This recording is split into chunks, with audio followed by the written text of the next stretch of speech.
Hello everyone, this is Sebastiano Verde speaking from the University of Padova and presenting you this work entitled Looking Through Walls, Inferring Scenes from Video Surveillance Encrypted Traffic.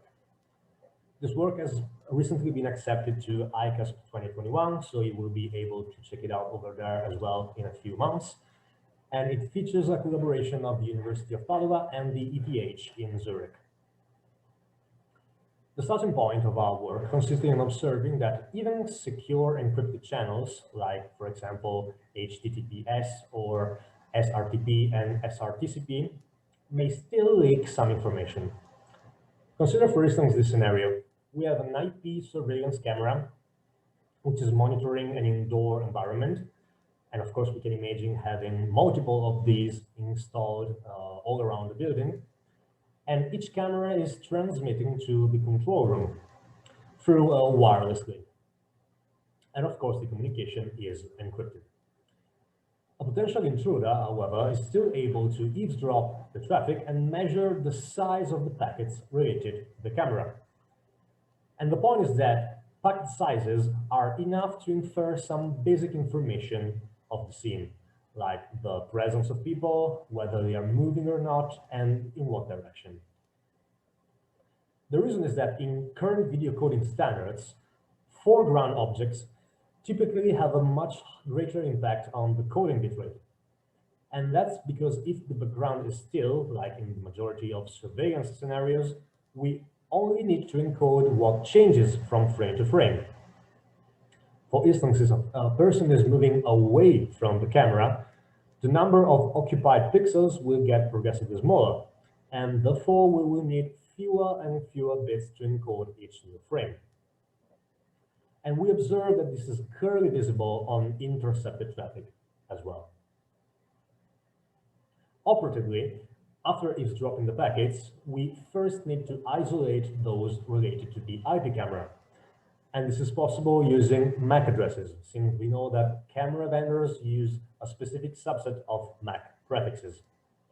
Then we can sum up the payloads of the packets related to the same frame and reconstructing a time series of frame sizes. As you can see, frame sizes are affected by the presence of spikes due to the GOP encoding. Here, each spike is related to an I frame, and in this case, you can see that the GOP length is 30 frames. We can, however, completely eliminate this disturbance by processing the time series with a moving average filter, with the window size matched to the GOP size. This way, we can highlight the interesting signal, which is related in this case to a person moving away from the camera. So the attack scenario consists of this. We have a surveillance camera, which is recording videos of a given environment, which are encoded and transmitted over an encrypted channel to the receiver. The attacker intercepts the network packets, process them, and with the collected data, can use a trained classifier to infer the desired information from inside the secure area. But here's the problem.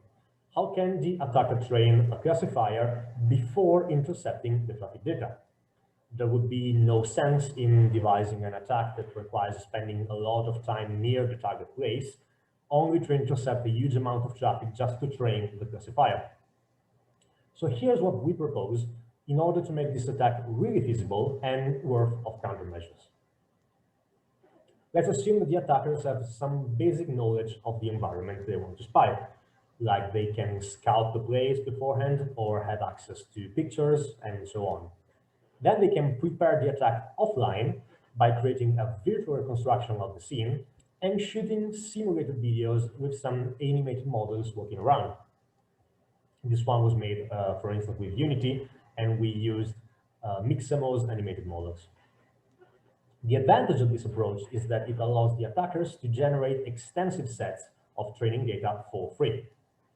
And afterwards, they can deploy the train detector on the real scenario, transferring what was learned on the virtual one.